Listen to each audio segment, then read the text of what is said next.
العالمين أشهد أن لا إله إلا الله وحده لا شريك له وأشهد أن سيدنا ومولانا محمدا عبده ورسوله أما بعد باب كراهة قوله خبثت نفسي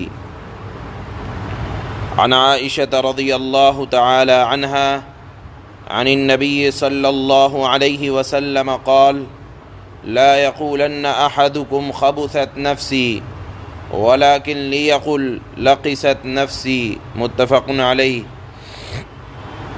قال العلماء معنى خبثت غثت وهو معنى لقست ولكن كره لفظ الخبث. شریعت نے ہمیں اور آپ کو بولنے کے لیے کون سے الفاظ کا استعمال کیا جائے، کون سے الفاظ کا انتخاب کیا جائے، اس کا بھی سلیقہ ہمیں اور آپ کو بتلایا ہے۔ یہ بات آپ کے ذہن میں رہنی چاہیے کہ جو ذکر چل رہا ہے یہ چل رہا ہے گفتگو کے آداب کا۔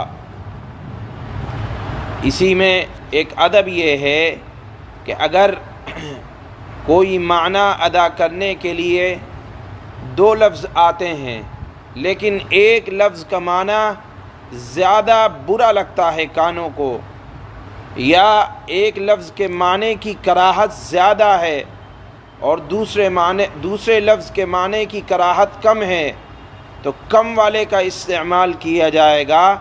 جس لفظ کے معنی زیادہ خراب ہیں اس کا استعمال نہ کیا جائے گا۔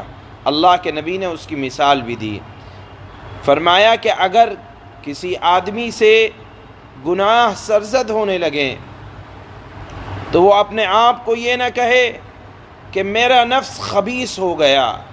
کیونکہ لفظ خبیث کے معنی زیادہ برے ہیں۔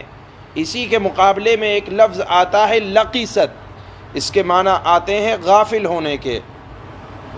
تو اگر کسی سے گناہ سرزد ہو رہے ہیں تو وہ یہ لفظ استعمال کرے اپنی مادری زبان میں، اگر کہا جائے کہ میرا نفس غافل ہو گیا، یہ نہ کہے کہ میرا نفس خبیث ہو گیا۔ آپ دیکھیں شریعت اسلامیہ نے، اللہ کے نبی صلی اللہ علیہ وسلم کی مبارک احادیث نے امت محمدیہ کی کس قدر نیچے اتر کر رہنمائی فرمائی ہے کہ الفاظ کا انتخاب بھی بتلایا ہے کہ آپ کو کون سے وقت کون سا لفظ استعمال کرنا بہتر رہے گا۔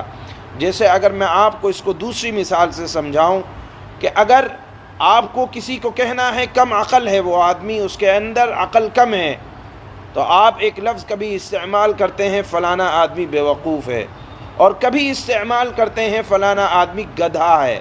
تو گدھے کے اندر معنی کی زیادتی موجود ہے، کان کو وہ لفظ برا لگتا ہے لیکن معنی دونوں کے برابر ہے کہ عقل کی کمی۔ تو آپ ایسا لفظ استعمال کریں جس لفظ کے اندر معنی کی خرابی ذرا کم ہو، اگر اس لفظ کا استعمال کرنا ہے۔ اس باب کا اور اس حدیث کا یہی خلاصہ ہے کہ اگر آپ کو ایک معنی ادا کرنا ہے اور اس کے لیے دو لفظ آتے ہیں تو ایسا لفظ کا استعمال کریں جس کے اندر کراہت کم ہو۔ میرا نفس خبیث ہو گیا، اس کے کہنے کی کراہت کا بیان۔ میرا نفس خبیث ہو گیا، اس کلام کے کہنے کی ممانعت ہے شریعت کے اندر۔